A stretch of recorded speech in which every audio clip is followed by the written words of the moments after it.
It is a good life we lead, brother. The best. May it never change. And may it never change us.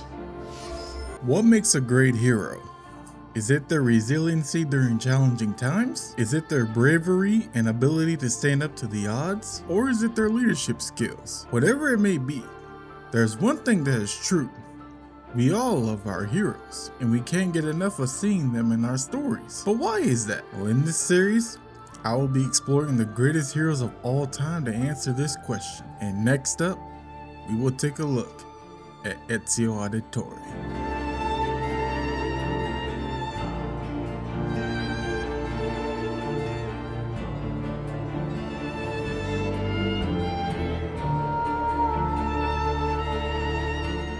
What defines a hero's journey? This journey was identified and codified by American mythologist Joseph Campbell, who defined the hero's journey in his 1949 book, The Hero with a Thousand Faces. In there, he better defined the core aspects of what makes a great hero, revealing a universal pattern in myths across cultures, and his work influenced thousands of stories worldwide. He noticed recurring similarities in heroic tales, finding a common monomyth structure. Plenty of stories took to adapt his way of storytelling for their heroes, and it eventually became the archetype for how most stories were told. Many characters would fit under the mold of this archetype, but none far greater than Ezio Auditore.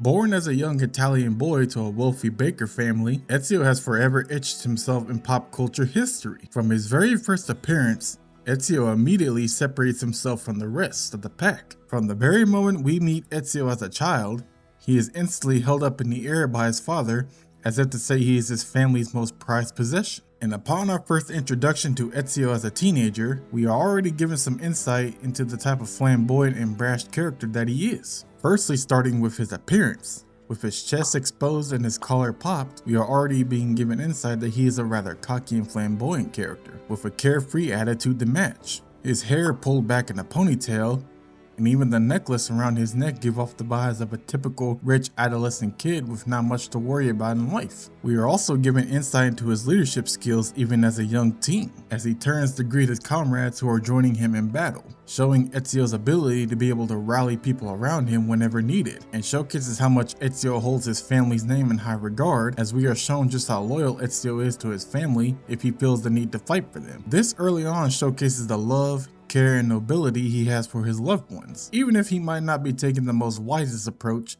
to handling the slander. And as the ensuing fight kicks off against Vieri de Pazzi, we are also being told about his hot-headed temper at a young age, due to this fight happening because of Vieri slandering Ezio's family name. And even as Vieri and his men retreat, Ezio still has the burning passion to want to finish the fight, only being stopped by his older brother Federico, who points out to Ezio that he is leaking blood from his mouth and that he should have a doctor look into it. But Ezio brushes it off as a measly scratch and wants to continue the fight. Federico is shown as kind of like a mentor to the young nobleman, as all big brothers should be. He is seen as a protector to his younger brother in times of need. The same care that Ezio has for his family is reciprocated throughout his entire family. And we see the guidance of Federico with his little brother by encouraging him to abandon this petty squabble with Vieri in order to get his lip checked out. The same spot where Ezio will sport his signature scar across his lip, no less.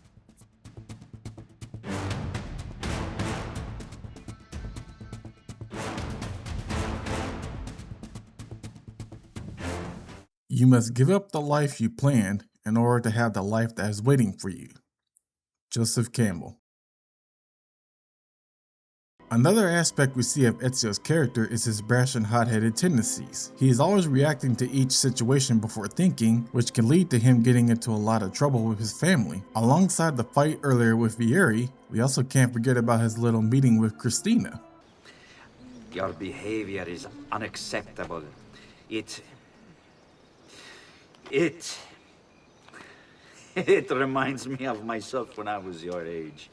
This exposition early on shows us how easygoing Ezio's life is, as he doesn't have much to worry about with this rich, simple life his family built up for him. And as he takes on simple tasks for his family, like helping his mom run errands, finding feathers for Petruccio, and beating up his sister's unfaithful boyfriend. But with the guidance of Federico, he is able to stay on the straight and narrow path and just enjoy the simple life of love, wealth, and above all else, community. But the biggest piece of evidence that shows Ezio's hot-headedness is when his family is betrayed and set to be executed. And in this moment, when his family is betrayed by Uberto, Ezio is only concerned with rescuing his family, and even runs and cries out to his father after they are hung. This showcases Ezio's hot-headed temper and impulsiveness, since Ezio, unbeknownst to himself, completely compromised his identity by exposing himself to the crowd, already breaking one of the core tenets of the Assassin's Creed. And it also shows how woefully inexperienced Ezio is for the road ahead, as he is quickly outnumbered by the nearby guards and forced to flee. When he finally escapes and reunites with his family and prepares to take them out of town, he is unable to spot the trap that lays ahead of him when Vieri sets up an ambush, only to be saved by his Uncle Mario.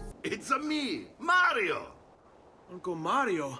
Another thing that highlights an aspect of Ezio's character is his loyalty to his loved ones, as all Ezio is thinking about in this moment is getting his mother and sister to safety, even though Uncle Mario is trying to persuade Ezio to join the assassins. Ezio shows no interest at all, since all he wants is to get what remains of his family to safety. He has zero interest in anything involving the Creed, and only wants to ensure his mother and sister's safety, and he feels joining the Brotherhood could send his life spiraling even further out of control, as it could put what remains of his family in grave danger. He is only persuaded shortly afterwards to learn a few attacks and moves from his uncle after Mario reminds him of the dangerous road ahead. But despite the many protests from Ezio, he also feels a certain kind of loyalty to his uncle, as well as a personal hatred to Vieri as well, which is what leads him to aid his uncle in a fight at San Gimignano. But even though this showcases his extreme loyalty to his family, it also highlights the brashness of Ezio's character, as he completely abandons his goal of securing his family's safety in favor of spite and rage towards Vieri. And when the pair are successful in taking down Vieri's men, as well as successfully taking out Vieri, Ezio begins questioning Vieri on why he's doing what he does, to which Vieri gives no response and slips away into death, forcing an emotional outburst from Ezio. Pezzo di merda!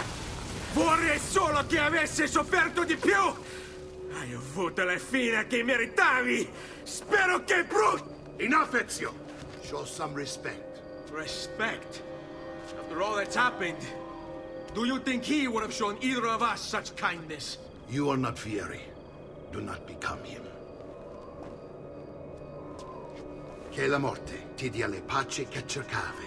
Requiesca in pace. This action shows that despite Ezio now donning his father's assassin robes, that he is still just a young adolescent kid and not fully prepared for the role ahead of him. And despite him still not making the choice to join the Brotherhood just yet, Ezio is still persuaded to stay in Monteriggioni with his uncle after uncovering another mystery to kill another Florentine family. This family turns out to be the Medici family, the family that is largely responsible for Florence's rise to power. And this also shows Ezio's commitment to do what is right, as he is motivated to assist Lorenzo Medici in his battle to ensure that his son doesn't experience the same tragedy that he had to experience. And this is also the event that led to Ezio being redeemed in his home again after being shunned initially by his city after his family's public execution. You can see that Ezio sees a reflection of his own father in Lorenzo, and so feels an obligation to protect him the way he wishes someone would have done for his family during the hanging. And after Ezio successfully hunts down and kills the rest of the remaining Pazzi family and associates, he has finally put an end to the corruption and tyranny that has recently plagued his city. But this officially puts Ezio on the map, as not long after, while spying, he finally comes face to face with his greatest foe, Rodrigo Borgia, who warns Ezio of the danger that lies ahead if he so wishes to continue pursuing this path forward. Being that Ezio heeds these words, he decides to make a trip to Venice.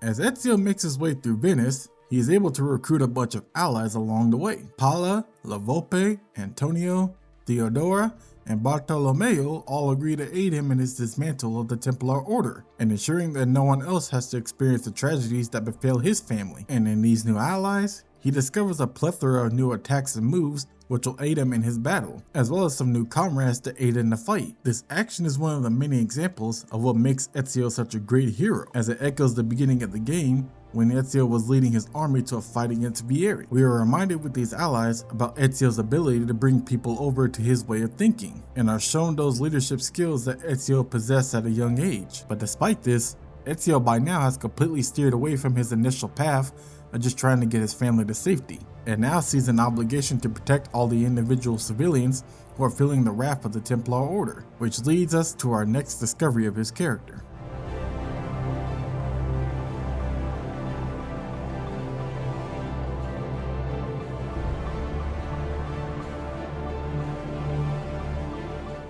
As Ezio is seen sitting on a park bench on his 27th birthday, after 10 years of self-discovery, we see a young boy who has now grown into a man who understands that he is now serving a purpose that is greater than himself, despite the initial protests from him earlier, as well as the many great dangers he will face going forward. But this also is a man who has been hardened by all the failures he has experienced up until now, as they have molded him into the man he is today. His failure to prevent the death of the Doge, his failure to gain entry into Marco's party, his failure to prevent the Templar ship from traveling to Cyprus. All these failures he has faced were failures he never experienced with the Pazzi family, but they are the failures that have molded Ezio into the man he is today. But Ezio's determination to follow this path regardless also showcases the kind of man he has now become, as Ezio now has chosen to sacrifice everything in order to achieve his goals, his family's safety, his normal life back home, any sort of chance of a romantic interest.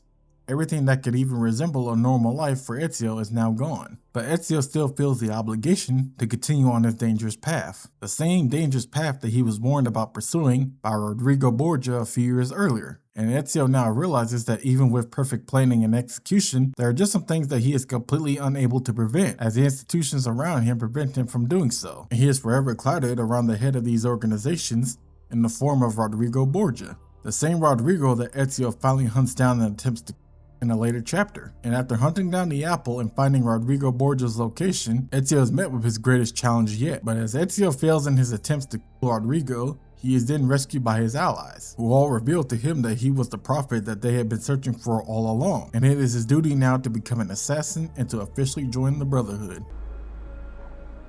Lashea waka umutlak bel kulun munkin. These are the words spoken by our ancestors that lay at the heart of our creed. Where other men blindly follow the truth, remember, nothing is true. where other men are limited by morality or law, remember, Everything is permitted. we work in the dark to serve the light. We are assassins. Nothing is true. Everything is permitted. It is time, Ezio. In this modern age, we are not so literal as our ancestors, but our seal is no less permanent. Are you ready to join us? I am. This only hurts for a while, brother. Like so many things. Benvenuto, Ezio. You are one of us now. Come, we have much to do.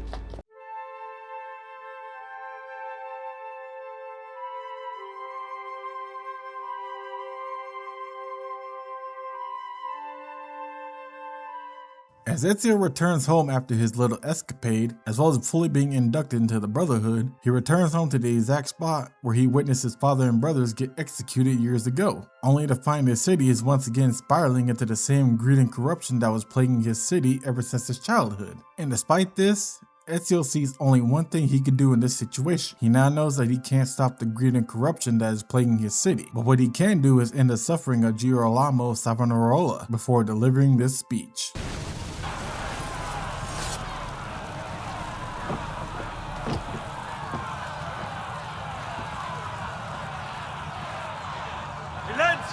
Silenzio!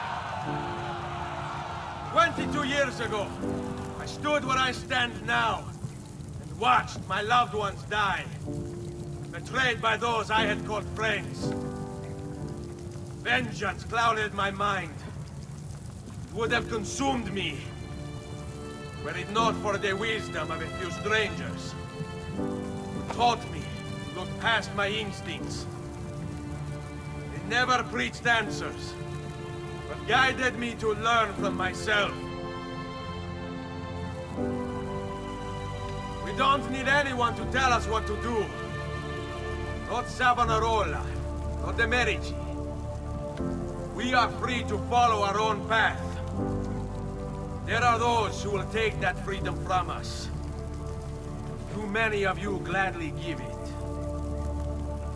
But it is our ability to choose whatever you think is true that makes us human. There is no book or teacher to give you the answers, to show you the path.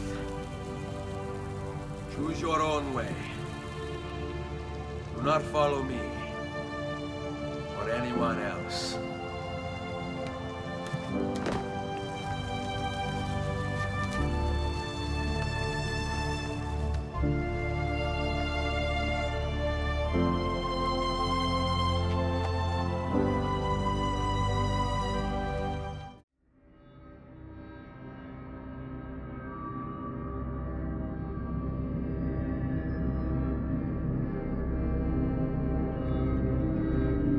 Rodrigo Borgia, a man who was once the driving force for Ezio's whole journey, but now almost feels like a complete afterthought. Standing before him was the man who has been at the center of all of Ezio's pain and suffering. Standing before him is the man who has been trying to plummet all of Italy into turmoil. And now Ezio is presented with the opportunity to finally put all of this to rest. To finally take out the man who ordered the hit on his family, which led to the deaths of his father and brothers. And Ezio didn't just show up empty-handed, he also brought the Apple of Eden with him. Rodrigo, now standing with the Staff of Eden, demands that Ezio brings the apple to him, therefore completing Rodrigo's journey and unlocking the vault. And as Ezio introduces him instead to the apple of these hands, Ezio makes the bold decision to let Rodrigo live in the end. The reason can be explained in a scene earlier. As Ezio returned home, he was a first-hand witness to the execution of Savonarola. He witnessed in that situation that no matter what Ezio does, whether he Rodrigo or not, it still won't change anything, as even if he were to cut off the head of the snake,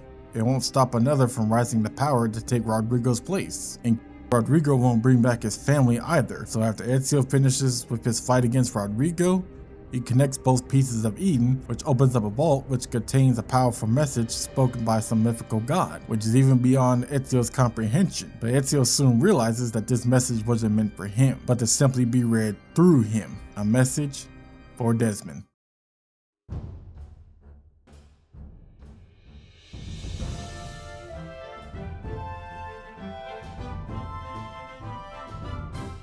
As we arrive to Brotherhood, we notice a far different Ezio than the young adolescent that we got to know and see grow up into. Ezio has a newfound look on life, believing that his battles with the Templar Order are over, being that he single-handedly wiped out most of Rodrigo's men and left an imprint on the Pope. Ezio now believes that he can live the life that he wanted to live in the first place, a life of peace and prosperity. A life no longer shackled by the duties as the prophet, seeing as whatever message needed to be passed on was passed on in his eyes. And now he no longer is being shackled by the Brotherhood, and we see a brand new and changed Ezio a lot more in this game, as Ezio now has a sense of purpose in protecting the common man, and is now willing to go out of his way to help others even with the most mundane tasks. And Ezio also wants to get on with his original mission from the last game, taking care of his family. More in particular, his sister Claudia. And as Ezio gathers everyone for a meeting in the foyer to inform them that he let the Spaniard live, Ezio is warned by Machiavelli that these actions will have dire consequences later on. But despite this warning,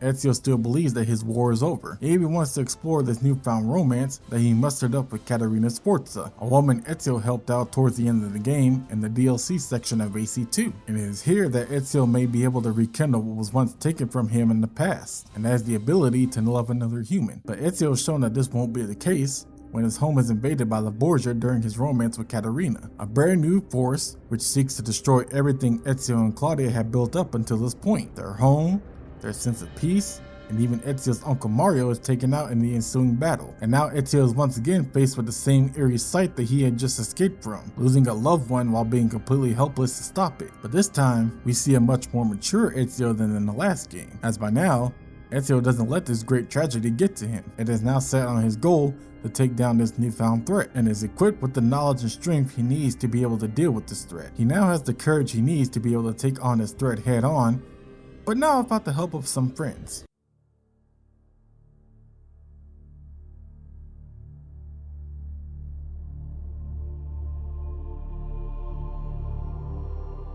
The first he unexpectedly discovers is his own sister Claudia, whom Ezio still sees as the helpless young girl he sought to protect at the beginning of 2, has now grown into a woman who has been running the family business while Ezio was away assassinating the Templars. She now has grown into a woman who can handle things on her own and is just as seasoned to the idea of tragedy as Ezio is. When we see her reactions to the death of a family member in 2, compared to Uncle Mario's passing in this game, we can see that she has grown into a strong, capable, and resourceful woman, and far removed from the young teenage girl who needed Ezio's protection in the last game. And as Ezio runs into his mother and Claudia at a local brothel, he notices her ability to be able to run things and handle business without the constant protection of needing Ezio around to chauffeur her. This helps Ezio realize that he can let his old goal of protecting his family go, as he now knows that his sister is more than capable of handling things on her own, and is also very business savvy too. She is no longer the damsel in distress that Ezio remembers her as, but as a sister he can stand side by side with in any battle. She is now fully prepared to carry on the auditory name,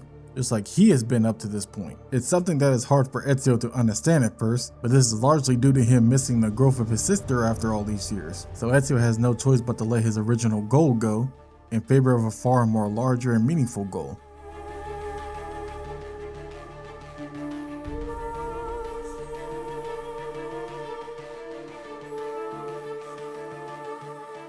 But even while having Claudia on his side, he still believes that you're only as strong as your brotherhood. As in this time around, Ezio believes that in order for him to sought after the answers he so desperately craves, Ezio must make sure the brotherhood is built up enough to take on the Borgia, and is strong enough to be able to last without his presence always being there to guide them. Ezio now seeks an opportunity to give the people of Rome a fighting chance against their oppressors, who have been abusing and taking advantage of them thanks to the Borgia power. The same Borgia power who have captains perched up above towers to watch over the common folk. Ezio's goal is to not just build up his own skills, but to build up the order to stand side by side with him, as his sister and other comrades are capable of doing right now. And after rescuing them from the Borgia's constant harassment, Ezio seeks out their aid in the battle against the Borgia, and tells them the liberation of Roma has begun, to which the citizens are more than willing to lay down their lives for his cause. It's here where we're shown another great aspect of Ezio's character, as he is someone who doesn't believe in fighting battles alone, but recognizes that true growth is seen in the way you uplift others, and not just yourself. It's something that Machiavelli initially pushes back on,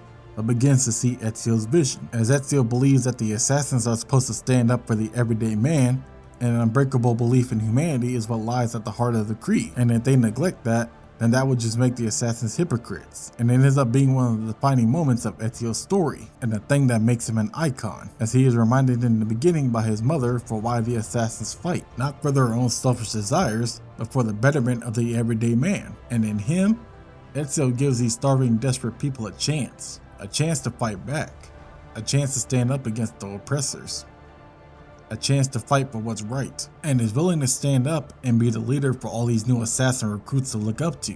This is the kind of leadership which grants Ezio the title of Master Assassin, and what truly solidifies him as a true assassin mentor, not only to his sister, not only to his peers, but to the citizens of Rome too, echoing the words spoken by him at the burning of Savonarola, which is to follow your own path. As Ezio witnessed firsthand with Rebelli Monteriggioni, that if you uplift the people, they will uplift you in return. He witnessed this firsthand when he saved Lorenzo Medici, and noticed the sheer amount of love the city had for him. And he also witnessed the horrors of oppression being left unattended to in Savonarola. Ezio realized in the previous game that in order to truly rid the world of evil, it's not enough to cut off the head of the snake, but to eliminate the entire body as well. To do that, he needed to liberate the entirety of Rome from the Borgia power, but now without the help of some friends. As Ezio also calls upon the help of some of his old allies from two, Bartolomeo, Labope, Machiavelli, and so many more. They all agree to aid Ezio in his quest to take on the Borgia,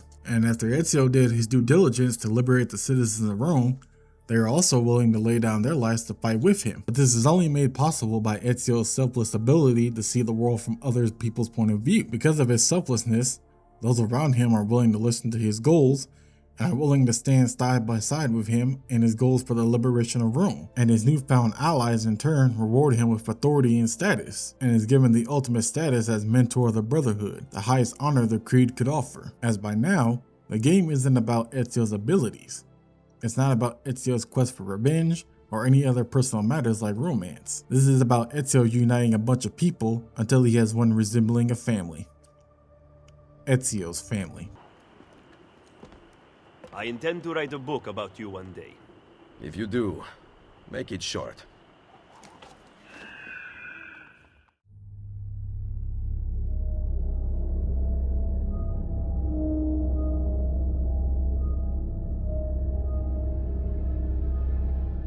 Cesare Borgia, son of Rodrigo Borgia, the literal polar opposite of Ezio himself. Both have similarities to each other in every aspect outside of one ordeal, their views of the world, with Cesare obsessing over ultimate power, while Ezio strives for a world of peace for all the innocent. One lusts over using the pieces of Eden to obtain the greatest power of all, god-like power, and to build a world where everyone worships him like a god amongst mortals, while Ezio is striving to prevent those powers from falling into the wrong hands and freeing the world from this form of oppression from the Borgia. While Rodrigo was a more calculated villain who hurt Ezio psychologically, Cesare does it out of his obsession of bloodlust and utter chaos. And because of this, Cesare acts as Ezio's greatest foe, being that he has a lot of similarities to Ezio and that Cesare is very brash and arrogant, similar to how Ezio was in the previous game. But it's his unpredictability that makes him a dangerous threat to not only Ezio, but the whole world. Cesare poses as the type of person Ezio could have became had he not have had the right guidance from the Brotherhood to keep him away from letting his path of vengeance consume him. But thanks to the new Brotherhood that Ezio built up throughout this game,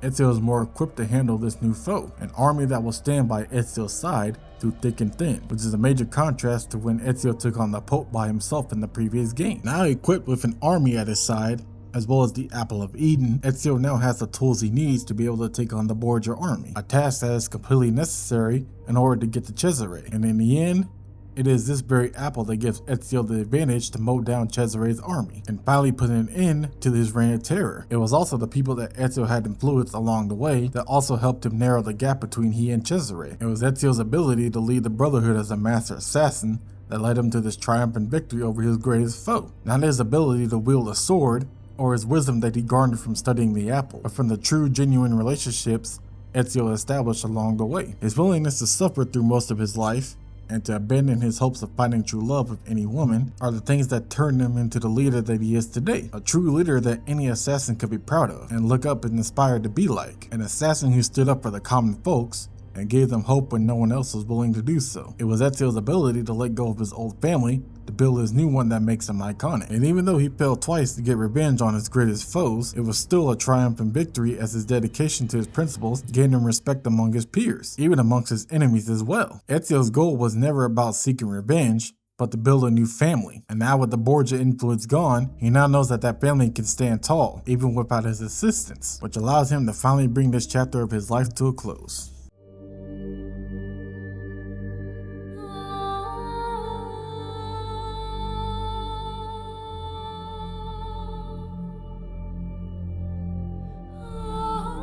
Now as a calm and collected man who is wise beyond his years, Ezio now sets out on the final length of his journey, far removed from the young nobleman whom we saw in 2, and far removed from the master assassin we saw in Brotherhood. Ezio now roams the earth freely of his own accord, not as a young naive teen or a master assassin, but as a living legend, someone who is revered by all and known across the world, so much so that he has enemies constantly hunting him down everywhere he goes. As his battles in the previous games are all over, he now sets out on the final journey of his story to uncover the secrets of his creed, as well as understand the meaning behind his life up until this point. Ezio is now, after years of caring for others, left all alone, with no allies to support him on his journey. All are left back in Roma to rebuild the Brotherhood after the purging of the Borgia. As Ezio continues on his mission to uncover the truth of his order, he finds something in himself that he has never experienced. Sanctuary. Ezio, for the first time in his life, is in a city that isn't being overruled by tyranny, or is in need of liberation from any big threats, but a world in which he can just exist. Constantinople represents a world with which Ezio isn't all too familiar with at this point in his life, a world in which his journey is entirely self-discovery, and his actions don't have a direct impact on the world around him, but only of those closest to him. And it also represents the overarching theme of what Ezio's journey in this game is all about. Not liberating Constantinople, but using the city as his own personal backdrop to find Altaïr's keys and finally get the answers he has been searching his whole life for. It is finally time for Ezio to let go of the past and embrace the thing he most cherishes in his life, the ability to be just a man. A normal man, not an assassin, not a master assassin, not even an auditore, but just a normal man with a normal life, and most of all, love, and he's using the keys left behind by the great Altaïr to guide him there.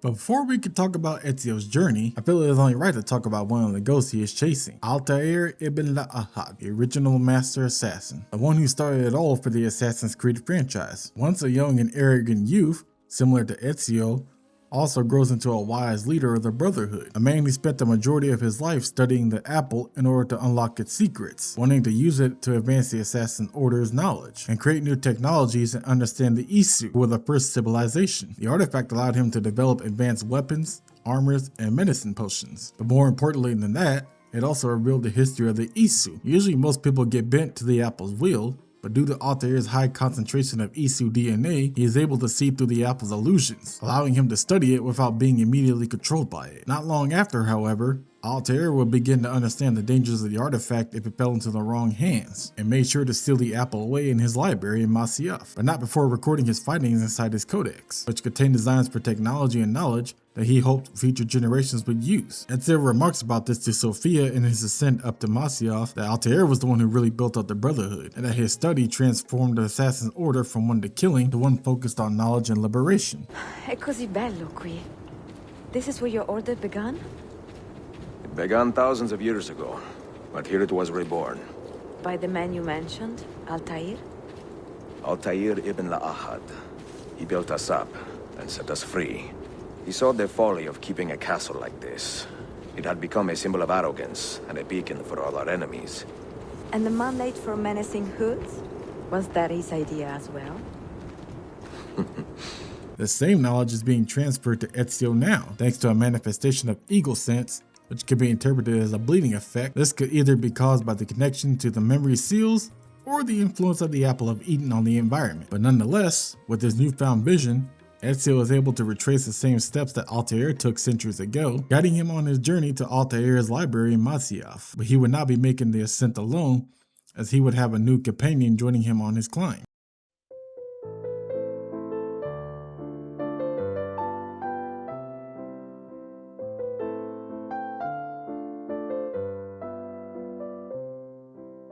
For the first time in a long time, Ezio finally finds something that has been absent in his life all this time, and that is a romantic interest, one that he might actually see a future with, and not one that could end tragically. Sophia represents a part of Ezio that he had to neglect all his life, as to not drag people into his crazy world of conflict. But as Ezio lived to try and keep her distance from him, he ultimately couldn't keep her away for far too long, as at the end of the day, he is still a man, and he still has desires and wants that need satisfaction. As much as he tries to keep her away, she brings herself even closer into his life, so much so that the truth of who he is slips out, and Ezio can no longer keep his past a secret. But this also means that Ezio can't keep her safe from harm, as his enemies use her as bait to lure Ezio out of hiding in order to face them head on. She ultimately represents the best traits of Ezio, the ones with whom he shut down as to not hurt anyone, and it's the main reason why she acts as the best companion for Ezio to finally fall in love.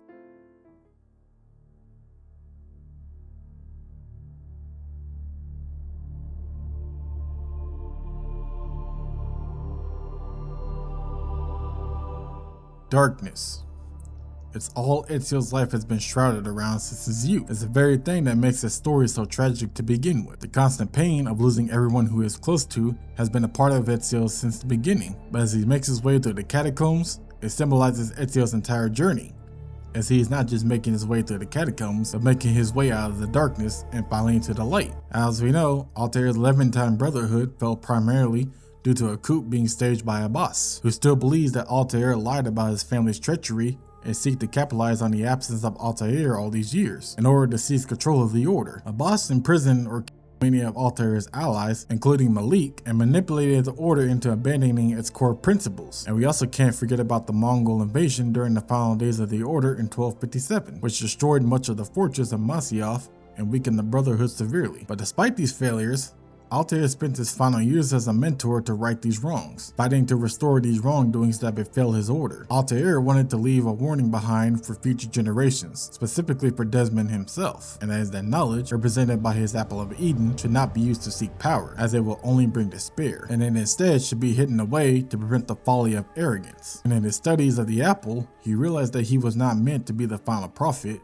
but merely a guardian passing knowledge to a future mentor, that mentor being, of course, Ezio. And in receiving this message, Ezio was able to finally piece together the importance of his journey, and now is to pass on his knowledge onto the one true prophet, Desmond Miles. And in understanding this, Ezio decides not to take Altair's apple, admitting that he has seen enough for one life. And in unlocking its secrets, Ezio now knows that his journey is complete, and as he removes his hidden blade and unsheaths his sword, it is to symbolize that Ezio has played his part and no longer has to be burdened by the shackles of the Assassin Order and can lead the fighting to a new era. Another artifact. No. You will stay here. I have seen enough for one life.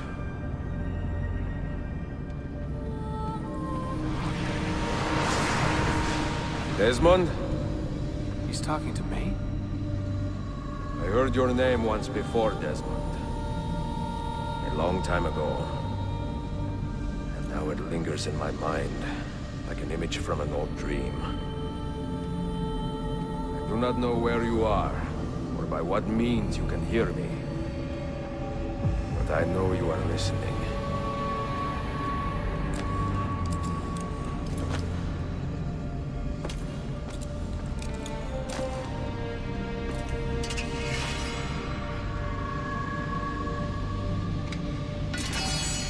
I have lived my life as best I could, not knowing its purpose, but drawn forward like a moth to a distant moon. And here at last, I discover a strange truth. But I am only a conduit for a message that eludes my understanding. Who are we, who have been so blessed, to share our stories like this? Speak across centuries. Maybe you will answer all the questions I have asked. Maybe you will be the one to make all this suffering worth something in the end. Now, listen.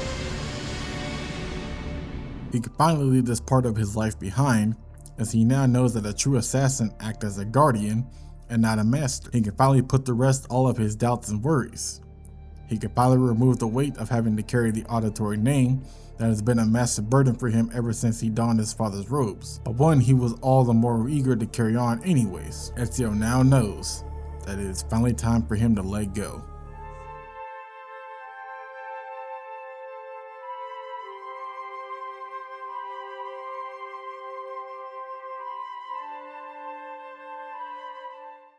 And in one last act of nobleness, in the short movie Embers, we see an old Ezio long since retired from the Brotherhood, long since left that part of his life behind, and is now finally settled in with his wife Sophia and his children at a quiet villa away from it all. But in one last blast from the past, he is met with a strange surprise when Xiao Jun appears on his front door and is asking if he can train her in the ways of the Assassin Order. And although Ezio refuses at first, he eventually takes in the young assassin and passes on all the knowledge and wisdom that he has gained to her in order to help her take back her homeland. As in Xiao Jun, Ezio sees a reflection of himself at the very beginning of his own run, a young protege with nowhere else to turn to but to one of the greatest assassins to have ever lived, and a burning desire to protect his home and those closest to him, because at the end of the day, Ezio at his heart was always someone who wanted to protect those closest to his heart, no matter the sacrifices he must make. That same passion that burns in Ezio's soul, he also sees burning within her, which leads him to want to teach her the ways of the Order. And in the end, what does all of this tell us about Ezio? He was an honest and loyal man who had a burning desire to protect those closest to him. He was a young and brash teen with the passion and skills to do great things, but whose life was turned upside down due to tragedy. He was a man who rejected the Brotherhood, only to embrace them when he saw the corruption which plagued his hometown. He was a man who rose up the ranks of the Order, not by his sheer ability or talent, but by his openness to see the best in others, and embark on the wisdom and knowledge necessary to stand up against the oppressors. A man who, despite all the trauma, hardships, and growth he faced throughout his journey, he always managed to come out of it on the other side as the man he knew he could be. A man with integrity, a man with wisdom beyond his years, a man with leadership skills which made him a living legend, and of course, most of all, a hero. Thanks for watching. When I was a young man, I had liberty, but I did not see it. I had time, but I did not know it. And I had love, but I did not feel it.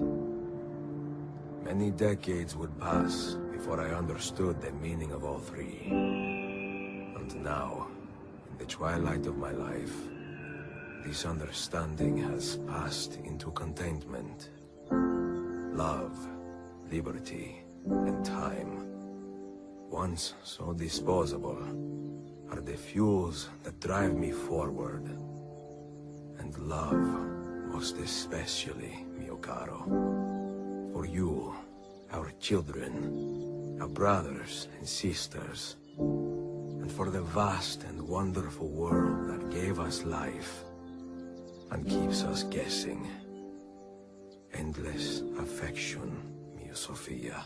Forever yours, Ezio Auditore.